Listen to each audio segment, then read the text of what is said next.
What were you most pleased with about the offensive line on Saturday? Just the consistency of how they played and our ability to go in at halftime, kind of make some adjustments and really get rolling in the second half with, improved play even and more consistency. So we were able to, just run the ball consistently against a really good defense. And so that was very pleasing in just the style we did it in. What were some of those adjustments that you made?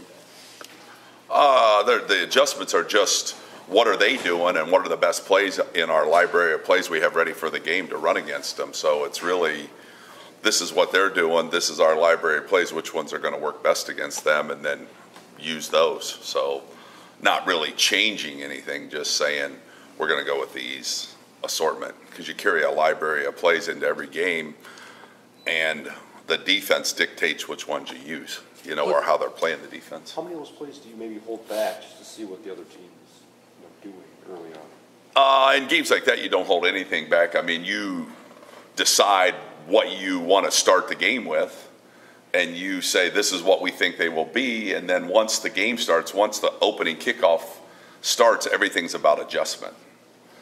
Prior to the opening kickoff, it's all about preparation based on what you know. Once the ball's kicked off and the first play starts, now it's about adjusting to what is really going on.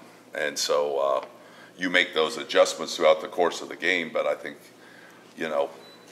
what adjustments or what things we decided to focus on in the second half worked out well for us.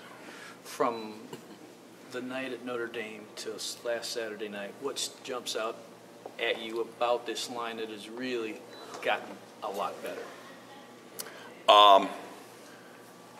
The number one thing is just how they prepare, and because they're preparing well, with focus, with great practices, with physicality in practice, that's showing up on Saturday. So every week they've continued to do that, and every week they've continued to get better. So I really like that about them. I would just say that each one of them have improved in areas they needed to improve in. But collectively, like yesterday when we practiced, I'm standing there and I like what I'm seeing. I like how they practice. I like how it looks. I like how it feels. I like how it sounds.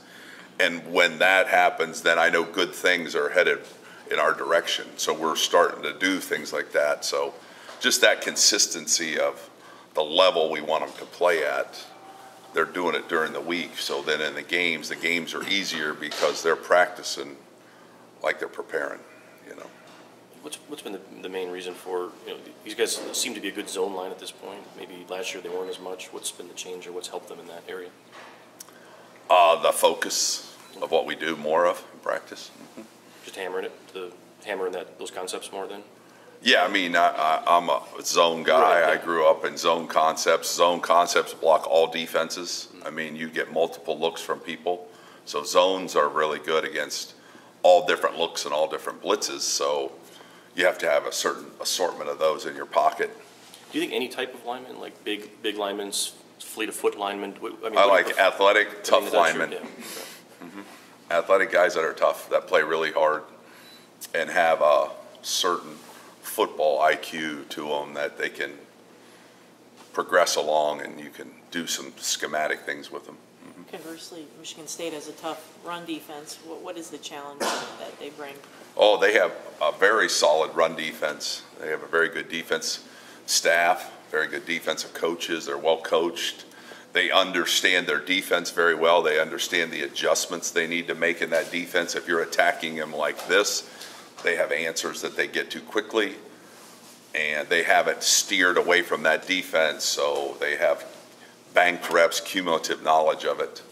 So you have to be really good at what you're doing because they're going to play physical, they're going to play technique, they're going to make good adjustments, and you have to match that with the same thing, great physical play, great technique, and you have to make your adjustments and do your things and try to stay ahead of them. Do you need a nasty streak in a game like this for a lineman? Oh, I think to play in the Big Ten, you have to have a nasty streak to be an offensive lineman, yes.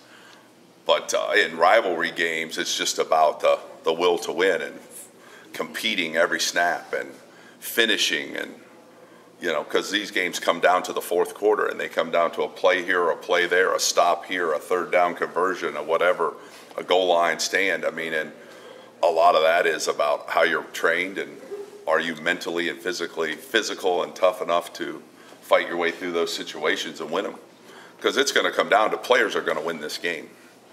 It's not going to be the coaches win this game. The players are going to win. The guys who jog out there on the field and play are going to win the game, and it's going to be matchups, and it's going to be one-on-one battles, and it's going to be situational football, and who gets the job done better in those situations will come out ahead.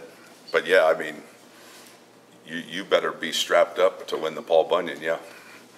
Ben Bredesen mentioned after the game having all the former All-American linemen captains last week. Did you get a chance to pick any? I think a couple of guys spoke to the linemen Friday night. Yeah, that was really a great opportunity for me to meet a bunch of the former greats that came back. We got to meet some of them at Friday after our practice.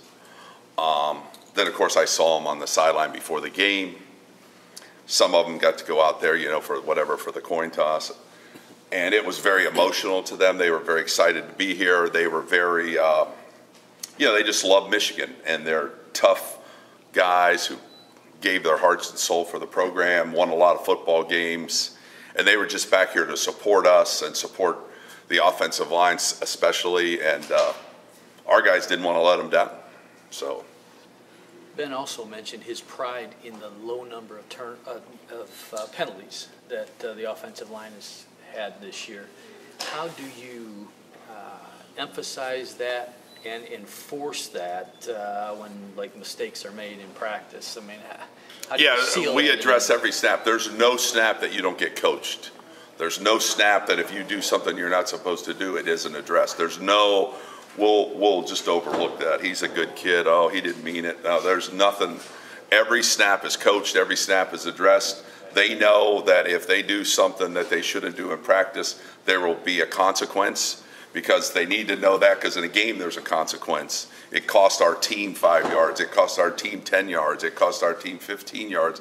It costs our team a sack, a negative yard, when they don't do what they're supposed to do. So they are forced and held to a standard mentally, physically, that they have to perform in practice. And that's what I'm talking about. When I watch them now, I'm not having to coach every play as hard as I did earlier, because I can tell they don't want to make a mistake in practice. They don't say this rep doesn't matter. They don't say, oh, I'll get it tomorrow. Every rep matters. And so they're practicing like that because every rep matters in the game. So it's just a standard we hold them to. I'm proud of that stat too, that we have one holding penalty in, 7 games? And we have 3 illegal procedure penalties. So we have 4 offensive line penalties in 7 games. I'm pretty proud of that. That just shows guys care, they're disciplined, and they're doing what we ask them to do the right way. Hopefully we can continue to play at that level where those mistakes are minimized.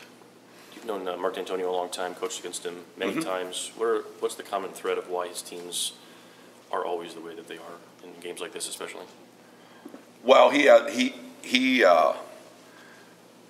first of all puts together a great plan. He's very organized. He likes to develop players in his system so they understand the system. They get players that fit their system. They play a very tough brand of football. They're very physical. They know how to stop the run, which are trademarks of great teams and great defenses. Then that carries over to their offensive staff, so on and so forth. He's very even-keeled in his approach, very consistent in his approach. These are the things I don't work with them, but these are the things I would know about him, and just watching how they perform consistently over time.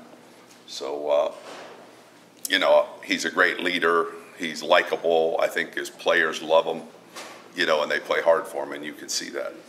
What was he like as a roommate, or what is your experience together as young coaches at Akron?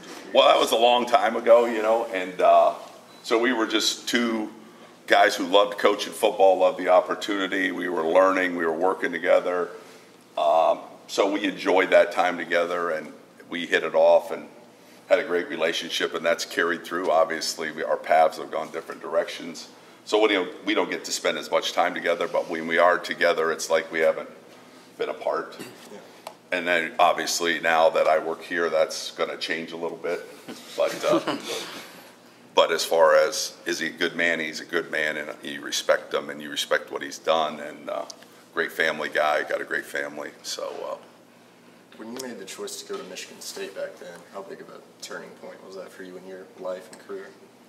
it was huge because I was finishing up being a graduate assistant at Akron U. I got my master's degree, and I got hired as a high school coach in Ohio, and actually had signed a contract. And I got an opportunity to go there to be a college coach, and I knew deep in my heart that's what I wanted to do. So I had to tell a high school coach that I respect a lot and a great situation at the high school level that I wanted to go to college and coach and be a graduate assistant. And so I did that, and I went there and had a great experience and worked with George Perlis, Nick Saban, and learned a lot of football, and the connections I made there connected me to my next job at West Point. And I met my wife there. So for me, it couldn't have been a more positive experience. The first, those 2 years I spent there that started me on my journey and connected me with a lot of people that actually helped me. Because Norm Parker, I worked with the first year up there, and Norm Parker was Bob Sutton's head coach in high school, and Bob Sutton was the defensive coordinator at Army, who coached here with Jim Young. So a Michigan State guy connected me to my Michigan people that I met at Army, and I worked with 6 or 7 Michigan former coaches and graduates. So I worked with a great number of people that are part of this program at Michigan at West Point.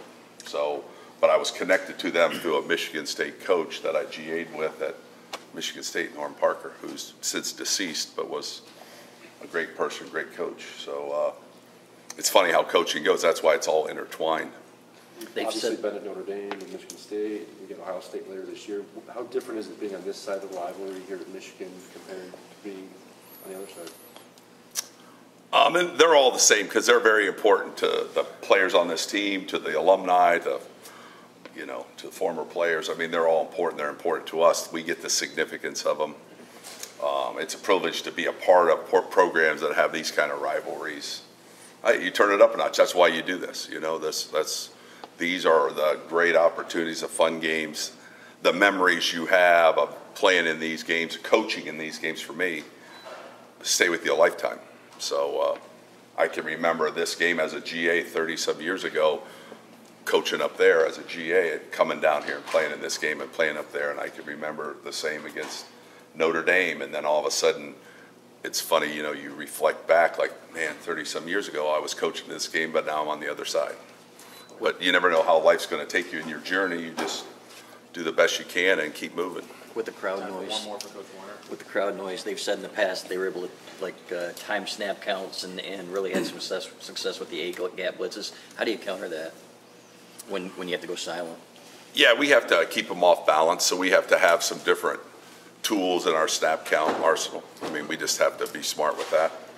But yeah, I mean, that's what good defenses do. That's what they study. They study all the details of how you operate on offense, and they try to find something that they can take advantage of. And we have to do a good job of making sure that they can't take advantage of that. I mean, we did play at Notre Dame. We did play at Northwestern. There was significant crowd noise for sure at Notre Dame. We managed that pretty well. Hopefully we practice with crowd noise out there. I mean, it makes your ears hurt after practice, so hopefully we can do